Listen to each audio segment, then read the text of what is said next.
لا الہ الا اللہ کی گواہی دیتا ہے اور اس بات کی گواہی دیتا ہے اس خدا کا کوئی شریک نہیں۔ اگر یہ بات ریپیٹ کی جائے کس بات کی؟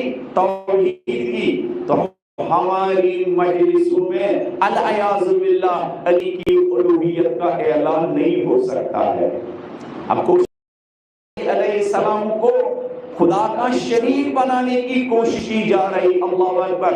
حسین علیہ السلام گواہی دے رہے ہیں، یہ ایسا کیوں ہے؟ اور مزاج بھی قوم کا ایسا بن گیا ہے، جب فضائل میں مبالغہ کیا جاتا ہے علی علیہ السلام کو کیا خدا کے مرتبے تک پہنچایا دیا جاتا ہے، تو نیچے بیٹھنے والا مجمع جو اٹھتا ہے داد بھی دیتا ہے نا، ایسا ہوتا ہے۔ ذریعہ فاطمہ الزہرا اور ذریعہ علی مرتضیٰ کی ایک ایک ادا میں خدا یاد آتا ہے۔ ذریعہ فاطمہ الزہرا اور نسل علی مرتضیٰ کی ایک ایک ادا کو دیکھیے تو انسان کو توحید سمجھ میں آتی ہے، انسان کو یہ سمجھ میں آتا ہے کہ اہل بیت علیہ السلام سے بڑھ کر ایک ہستی ہے جس کا نام ہے اللہ تبارک و تعالی کی ذات، جس کے سامنے اہل بیت علیہ السلام نے ہر جگہ کیا اس کی کبریائی کا اعلان کیا، اس کی قدرت کا اعلان کیا اور اس کی بندگی کا اظہار کیا۔ مولا یہاں پر بھی کہہ رہے ہیں کہ ان الحسین یشہد اللہ الہ الا اللہ، زہرا کا حسین گواہی دیتا ہے خدا کے سوا کوئی معبود نہیں ہے، لا شریک لہ، کوئی اس کا شریک نہیں ہے۔ 1,24,000 انبیاء روئی زمین پر اس کے نمائندے ہیں، اور ذریعہ فاطمہ الزہرا اور نسل علی مرتضیٰ اس خدا کی اس زمین پر نمائندے ہیں، اس کے جانشین ہیں، لیکن اس کی قدرت میں اس کے شریک نہیں۔ شرک کے ساتھ لڑا ہے نسل فاطمہ الزہرا نے، شرک کے ساتھ لڑا ہے۔ وَأَنَّ مُحَمَّدًا عَبْدُهُ وَرَسُولُهُ، جاؤ اب بالحق، اور یہ حسین گواہی دیتا ہے کہ محمد خدا کا رسول ہے جو حق کا پیغام لے کے آیا ہے، وَأَنَّ الْجَنَّةَ حق وَالنَّارَ حق وَالسَّاعَةَ حق، اس کے بعد جنت کی گواہی دیتے ہیں، اس کے بعد جہنم کی گواہی دیتے ہیں، اور پھر قیامت کے برحق ہونے کی گواہی دیتے ہیں۔ ہاں، وَأَنَّ اللَّهَ يَبْعَثُ مَن فِي الْقُبُورِ، اس کے بعد مولا حسین، اگر آپ لوگ زحمت کریں گے پہلے ہی آگے آئیں گے تاکہ پیچھے جو بعد میں آتے ہیں ان کی وجہ سے ہمیں ڈسٹرب نہ ہو۔ بلند آواز میں ایک صلوات پڑھ دیجئے۔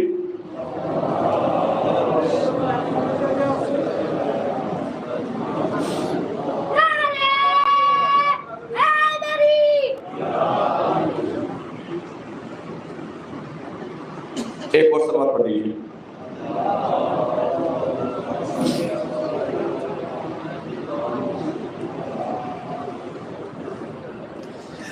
اس کے بعد جو بات مولا نے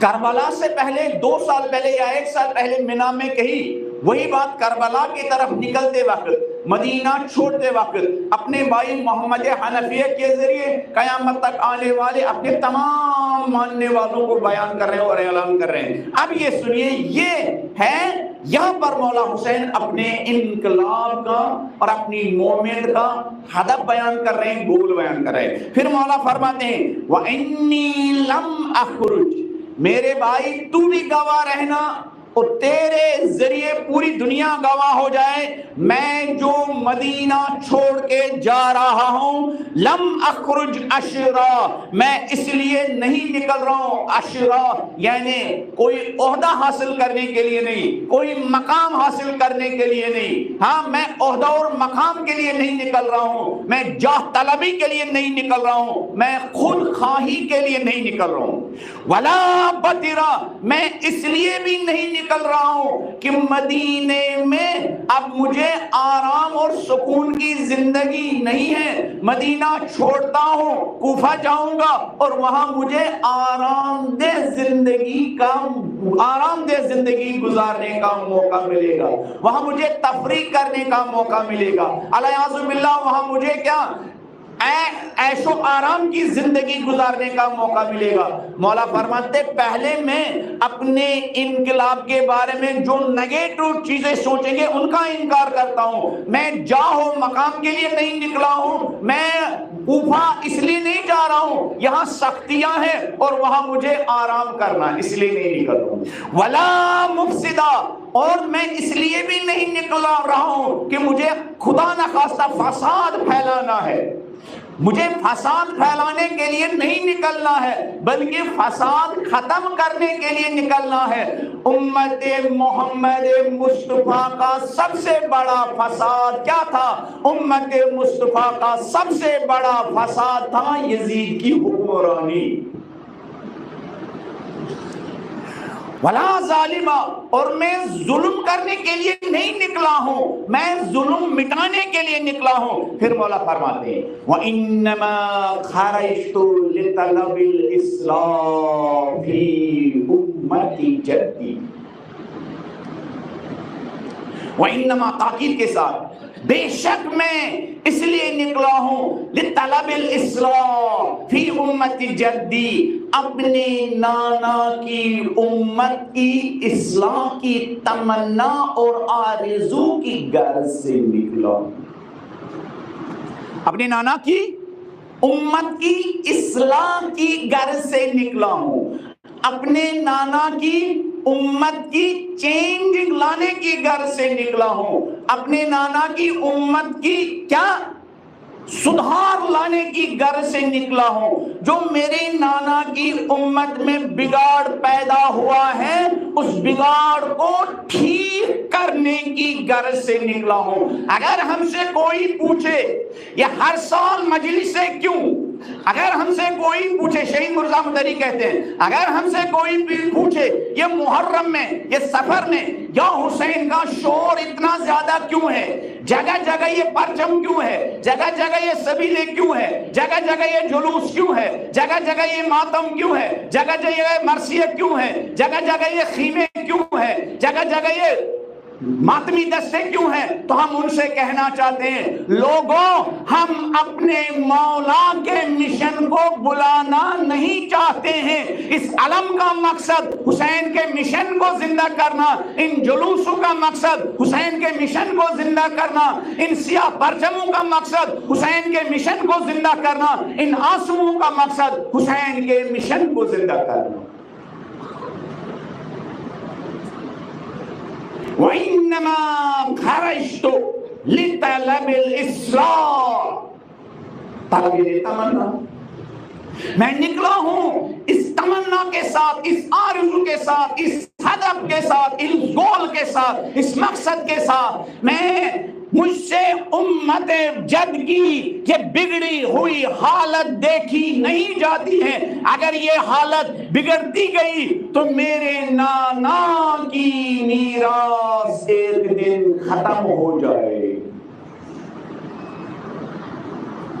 اريد ان آمر بالمعروف وانہا عن المنکر، میرے بھائی محمد حنفیہ میں تمہارے ہاتھ میں یہ وصیت نامہ دے رہا ہوں اور اپنی انگوٹھی کی مہر بھی اس پر لگائے دیتا ہوں تاکہ تیرے ذریعے پوری دنیا تک یہ پیغام جائے، انی اريد ان آمر بالمعروف وانہا عن المنکر، میں اس لیے نکلا ہوں میں امر بالمعروف اور نہی عن المنکر کرنا چاہتا ہوں۔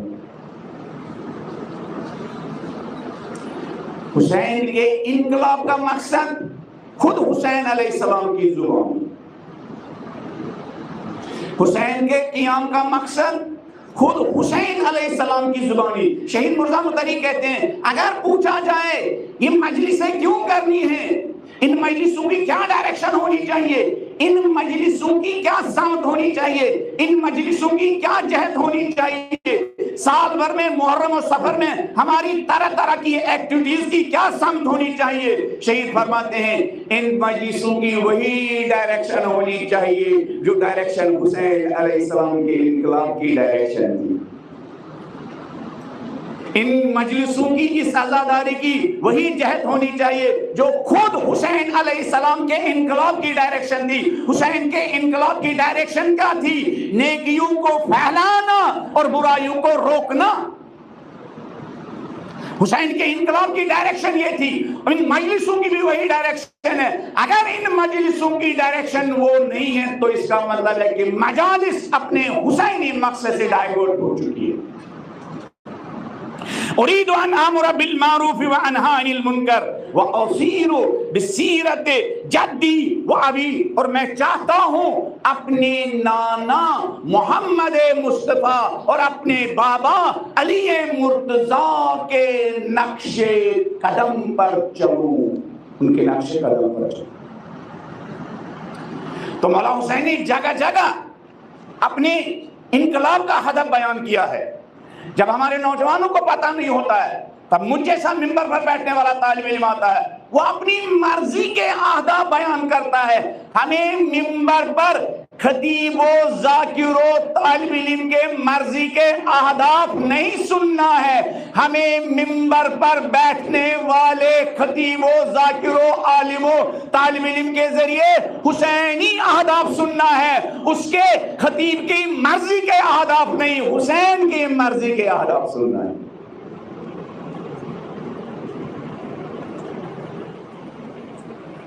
ہماری قوم کے نوجوانوں کے اندر اتنا شعور ہونا چاہیے، ان کو یہ پتا ہونا چاہیے حسینی انقلاب کے آداب خود حسین کی زبانی کیا تھے، تاکہ اگر کسی نے ان مجالس کو ڈائیورٹ کرنے کی کوشش کی تو ہمارا نوجوان مختار بن کر کھڑا ہو جائے۔ مولانا صاحب بسط ادب و احترام، آپ جو ان مجلسوں کے اہداف بیان کر رہے ہیں، حسین علیہ السلام نے تو یہ نہیں کہا تھا۔ آپ کو پتا ہے بہت سارے جگہوں پر ممبر پر بیٹھنے والے لوگ کہتے ہیں ممبر اصلاح کی باتوں کے لیے نہیں ہے، تبلیغ کی باتوں کے لیے نہیں ہے، ممبر صرف فضائل کے لیے ہے، محراب میں اصلاح کی باتیں ہونی چاہیے، ممبر پر نہیں۔ اللہ اکبر! یعنی اس ممبر پر حسین کی اصلاح کی بات ہم نہیں کر سکتے، یعنی اس ممبر پر حسین کی تبلیغ کی بات نہیں کر سکتے، یعنی اس ممبر پر حسین کے اہداف اور مقاصد اور گولز کی بات نہیں کر سکتے۔ اور ہم سمجھتے کتنی بڑی بات کی مولانا نے کہ نہیں، ممبر پر وہ بات نہیں کرنی ہے، اصلاح کی بات نہیں کرنی ہے، تبلیغ کی بات نہیں کرنی ہے۔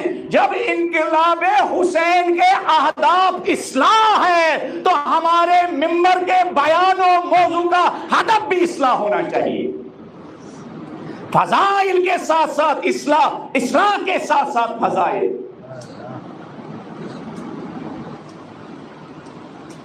ہمارا محراب بھی حسینی اہداف کو پروموٹ کرنے کی جگہ ہونی چاہیے، ہمارا ممبر بھی حسینی اہداف کو پروموٹ کرنے کی جگہ ہونی چاہیے، ہمارا ممبر بھی اہل بیت کے فضائل بیان کرنے کے لیے ہونا چاہیے، ہمارا محراب بھی اہل بیت کے فضائل بیان کرنے کے لیے ہونا چاہیے۔ فضائل میں بھی اپنی مرضی نہیں، فضائل کا مقصد بھی یہ ہونا چاہیے قوم کا ایمان مضبوط ہو جائے۔ فضائل بھی انٹرٹینمنٹ کے لیے نہیں بیان کرنا ہے، فضائل بھی اس لیے بیان کرنا ہے تاکہ قوم کا عقیدہ مضبوط ہو۔ جب عقیدہ مضبوط ہو تو قوم عمل کے میدان میں خود آگے بڑھے گی۔ لیکن بدقسمتی سے فضائل انٹرٹینمنٹ کے لیے بیان کیے جاتے ہیں، فضائل اس لیے نہیں بیان کیے جاتے ہیں کہ جب میں دیکھوں ان باپ اتنے فضائل کا مالک میرا امام ہے، اس پر میرا بھروسہ بڑھ جائے گا، اس پر میرا عقیدہ بڑھ جائے گا، ہاں اس پر میرا اعتماد بڑھ جائے گا، اور پھر جس وادی میں مجھے وہ دعوت دے گا اس وادی میں، اس عمل کے میدان میں اترنا میرے لیے آسان ہو جائے گا، کربلا کے شہیدوں کی طرح۔ کربلا کے شہیدوں کو میدان عمل میں اترنا کیوں آسان تھا؟ کربلا کے شہیدوں کو اتنی ساری دشواریوں کے باوجود میدان کے عمل میں اترنا کتنا آسان تھا. کیوں تھا؟ اس لیے کہ ان کا بالکل جس طرح ہم باہر دن پر ہمارا یقین ہے، اس سے زیادہ کربلا کے شہیدوں کو حسین کی حقانیت کا یقین تھا. جس طرح ہمیں اس چاند اور سورج کی حقانیت پر یقین ہے، کربلا کے شہیدوں کو اس سے زیادہ حسین علیہ السلام کی امامت کی حقانیت کا یقین تھا، امام کی ولایت کا یقین تھا، امام کی کیا حقانیت کا یقین تھا کربلا کے شہیدوں کو. اس لیے وہ حسین علیہ السلام کی ہر آواز کو لبیک کہنے کے لیے تیار تھے. زبان سے نہیں، اپنے عمل سے حسین علیہ السلام کی آواز پر لبیک کہنے کے لیے تیار تھے. اللہ اکبر. کربلا کے میدان میں کتنے ایمان کے نمونے تھے، کس طرح کے نمونے تھے. ایک نمونہ میں آپ کی خدمت میں بیان کر دیتا ہوں.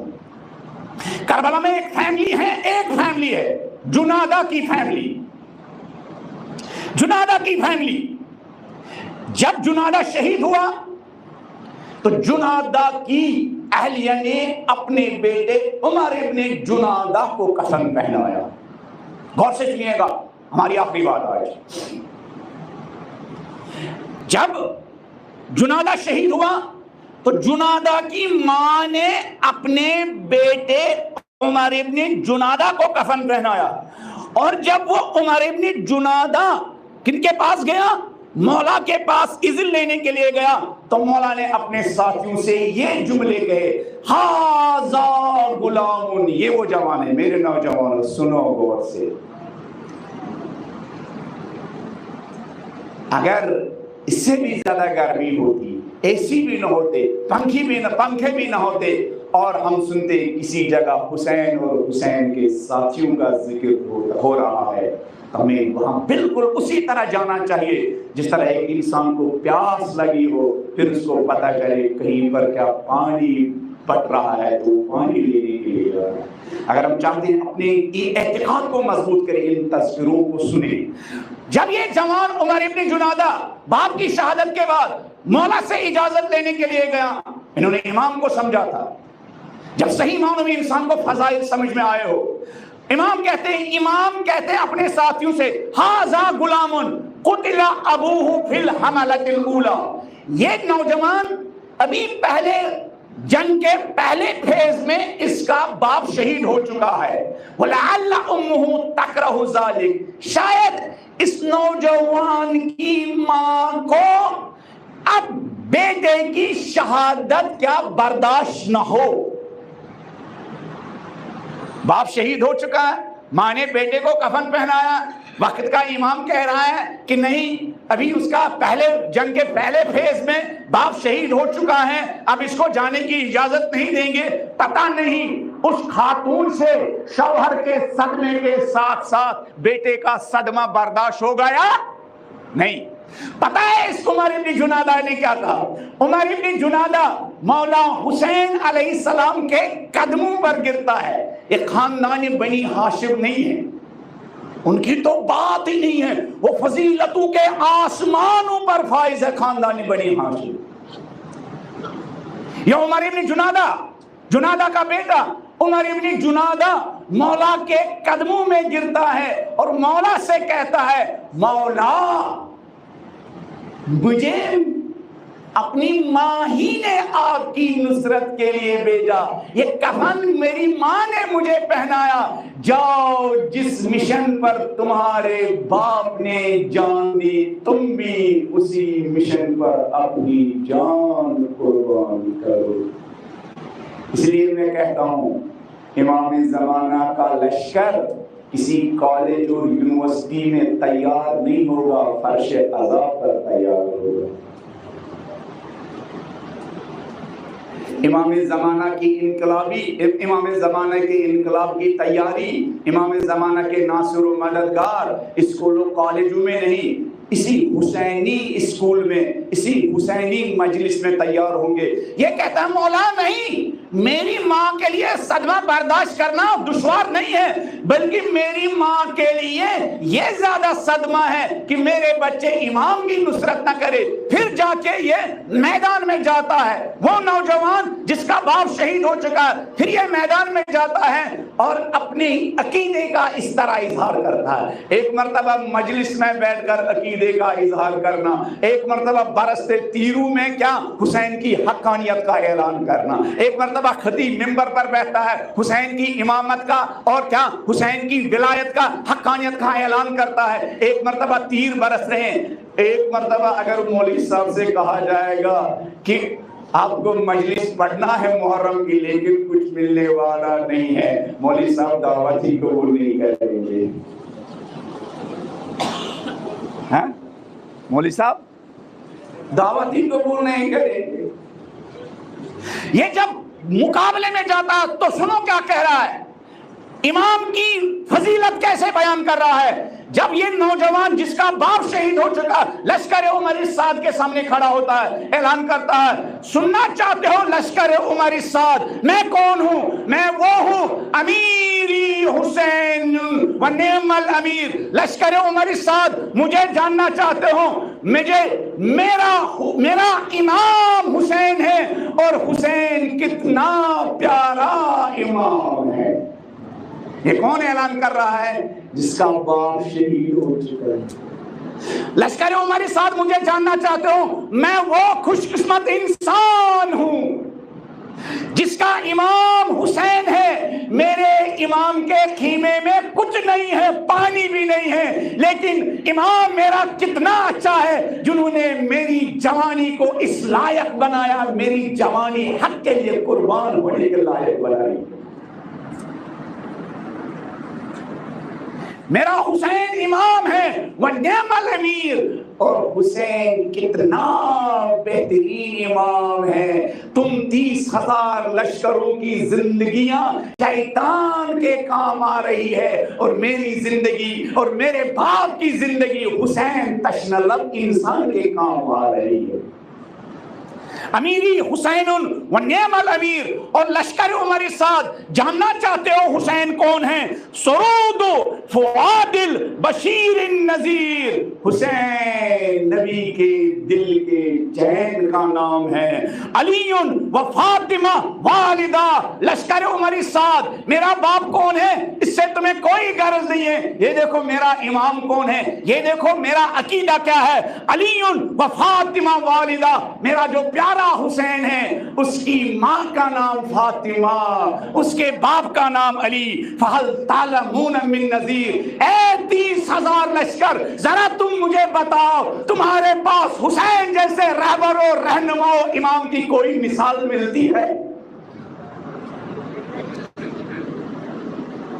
ہم پیاسے ضرور ہے، تم نہر فرات کے پانی سے سیراب ہو رہے ہو، لیکن ہم پیاسے کتنے خوش قسمت ہے، حسین جیسا رہبر ہمارا امام ہے۔ تم دنیا کی نعمتوں سے سیراب ہو رہے ہو، لیکن تم کتنے بدبخت ہو، عمر السعد تمہارا امام، ابن زیاد تمہارا امام، یزید تمہارا امام، اور ہم پیاسے کتنے خوش نصیب ہے، حسین ہمارا رہبر و رہنما اور حسین ہمارا امام۔ یہ ایسی ایٹماسفیئر میں انسان فضائل نہیں بیان کر رہا ہے، برستے تیروں میں، اور اس حالت میں نہیں، نمبر پر نہیں، اس حالت میں باپ پہلے شہید ہو چکا، باپ شہید ہو چکا، اس کے بعد یہ بیٹا شہید ہوا، اس کے بعد اس عمر ابن جنادہ کا سر کاٹا گیا۔ کیا کاٹا گیا؟ کچھ شہیدوں کے سر خیموں کی طرف پھینکے گئے، عمر ابن جنادہ کا سر کاٹ کر خیمے کی طرف بھیجا گیا۔ اور وہ ماں جس کا عمر ابن جنادہ کی ماں جس کا شوہر بھی شہید ہو چکا، اب بیٹے کا سر سامنے آسان بات تھوڑی ہے، مولانا کے لیے پڑھنا آسان، آپ عزاداروں کے لیے سننا آسان، لیکن سلام کربلا کی ماؤں پر جب شوہر بھی شہید، بچے کا سر سامنے، علماء لکھتے ہیں، تاریخ نے لکھا ہے اس حسینی خاتون نے اپنے بیٹے عمر بن جنادہ کا سر اٹھایا، اس سر کا بوسہ لیا، بوسہ لینے کے بعد مقتل کی طرف پھینکا، یہ اعلان کیا لعینو، حسین کی کنیزیں جو رائے حسین میں دیتی ہے پھر اس کو واپس نہیں لیتی ہے۔ پھر اس کے بعد عمر بن جنادہ نے خیمے کی ایک لکڑی اٹھائی، ایک ستون اٹھایا اور لشکر عمر سعد پر حملہ آور ہوئی۔ حسین نے اپنے ساتھیوں سے کہا عمر بن جنادہ کی ماں کو واپس لے کے آؤ۔ یہ وہ نسل ہے جنہوں نے حسین کو اتنا اچھا سمجھا تھا، سختیوں کے باوجود وہ حسین سے جدا ہونے کے لیے تیار نہیں تھے۔ یہ وہ کربلائی نسل ہے جو سختیوں میں گرنے کے باوجود حسین کو چھوڑنے کے لیے تیار نہیں ہے۔ یہ وہ نسل ہے جو مشکلات میں گرنے کے باوجود حسین سے دور ہونے کے لیے تیار نہیں ہے۔ یہ وہ نسل ہے جو باپ کی شہادت کے بعد حسینی خاتون صرف باپ کی، اپنے شوہر کی شہادت پر راضی نہیں ہے بلکہ بیٹے کو بھی حسین کے راستے پر بھیجنے کے لیے بے قرار ہے۔ ان کا عقیدہ کتنا مضبوط تھا کربلائی خاتون کا، کس انداز میں انہوں نے امام کی حقانیت کو سمجھ رکھا تھا۔ اللہ اکبر، اللہ اکبر۔ ایک مرتبہ روز عاشورا علی کی بیٹی نے محسوس کیا میرا بھائی حسین کتنا تنہا رہ گیا۔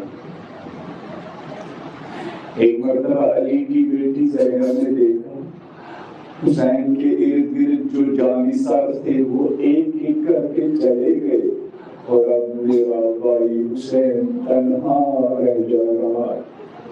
ایک بندہ اپنے بیٹوں سے کہا آن محمد، یہی وہ وقت ہے کہ تم لوگ بھی اپنے مولا کی نصرت کے لیے تیار ہو جاؤ۔ میرے بیٹو اپنے ماموں کی نصرت کے لیے تیار ہو جاؤ، اپنے وقت کی امام کی نصرت کے لیے تیار ہو جاؤ۔ خاندان بنی ہاشم، زہرا نے اپنے دودھ میں بچوں کو شہادت کا شوق دلایا تھا۔ زینب نے اپنے ہاتھوں بچوں کو کفن پہنایا، ان کے ہاتھوں میں تلوار تھمائی۔ دونوں شہزادے حسین کے پاس گئے، مولا ہمیں بھی جان قربان کرنے کی اجازت دیجیے۔ کہا بھی مانے گا میرے شہزادوں، پتہ نہیں تمہاری ماں میری بہن زینب تمہاری شہادت پر راضی ہوگی یا نہیں۔ ایک مرتبہ بی بی زینب نے کہا بھائی حسین جب ہم مدینے سے نکل رہے تھے ایک مرتبہ عبداللہ میرے پاس آیا، کہا علی کی بیٹی زینب اگر اس سفر میں جنگ کی نوبت آئی زینب خیال رکھنا پہلے میرے بچے قربان ہو پھر حسین کا علی اکبر۔ علی کی بیٹی زینب اگر اس سفر میں جنگی نوبت آئی زینب پہلے میرے اور آپ کے اون و محمد قربان ہو زینب۔ بھائی حسین میں نے اور عبداللہ نے اون و محمد کو اپنے لیے نہیں آپ کی نصرت کے لیے بڑا کیا ہے حسین۔ بھائی حسین ہم نے اپنے بچوں کو اپنے آرام کے لیے نہیں حسین کے مقاصد پر قربان ہونے کے لیے بڑا کیا حسین۔ اللہ اکبر۔ اور محمد حسین کی اجازت سے مقتل کو گئے۔ یہ دونوں چھوٹے شہزادے ایک مرتبہ جب میدان کربلا سے آواز آئی، ایک مرتبہ جب میدان کربلا سے آواز آئی مامو جان ہم نے آپ پر جان قربان کی مولا حسین علیہ السلام محمد کے جنازے پر دوڑے. جب انہوں محمد کو لے کے آ رہے تھے، اب کربلا میں جب بھی کسی شہید کو حسین لے کے آتے تھے تو سب سے پہلے زینب آگے بڑھتی تھی، لیکن حسین نے دیکھا زینب آگے نہیں آ رہی ہے. پوچھا دیکھا کینے میں چھپی ہوئی ہے، حسین سے دور رہ چکی ہے. کیوں دور رہ چکی ہے؟ شہید مرزا مطہری جواب دیتے اس لیے حسین سے چھپ کے دور رہی تھی. زینب یہ محسوس کر رہی تھی حسین اپنی بہن زینب کو معاف کر دینا، میرے پاس فقط 2 شہزادے تھے. حسین میں تیری بہن شرمندہ ہوں حسین، اس کے بعد میرا کوئی بیٹا نہیں ہے جس کو میں آپ پر قربان کروں. زینب نے کبھی بھی اپنے بچوں کا ماتم نہیں کیا، کبھی بھی اپنے بچوں کو نہیں رویا. علماء کہتے اس لیے نہیں روتی تھی، زینب کہتی تھی میرے حسین تیرا حق کتنا بڑا ہے حسین، اگر اور بھی 10 محمد ہوتے ان کو بھی قربان کر دی تب بھی تیرا حق ادا نہ ہوتا میرے حسین. لعنت اللہ علی القوم الظالمین وسيعلم الذين ظلموا أي منقلب ينقلبون. إنا لله وإنا